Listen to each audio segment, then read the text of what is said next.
Hey you guys, Alyse Williams here, and I wanted to make a video because I wanted to talk really quickly about overcoming disappointment.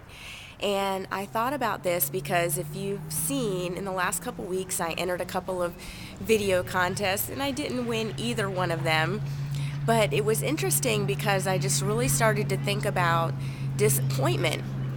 And was I disappointed that I didn't win? Absolutely. I really would have loved to have won both of them. But then I started to think about how I used to process disappointment as opposed to how I process disappointment now.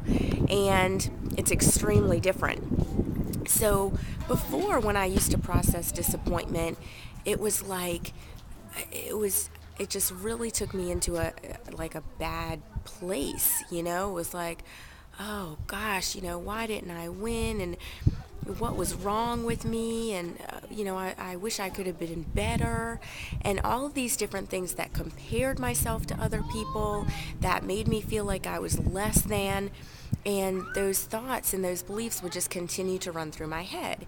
Whereas this time, the disappointment was still there, like, oh man, I wish I would have won, but the processing of that disappointment was completely differently. Because for one, I was happy for the person that won.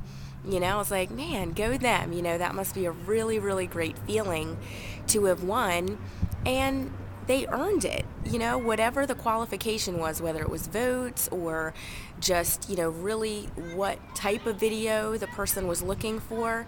They obviously did it well and did it right. So it was very easy to be happy for them. And then also processing the fact that, what? First of all, it probably wasn't meant to be, because I really believe if things are absolutely meant to happen, that they will happen. And then also I continued to look for other opportunities. And after both of those, doors opened. After both of those so-called disappointments, doors opened.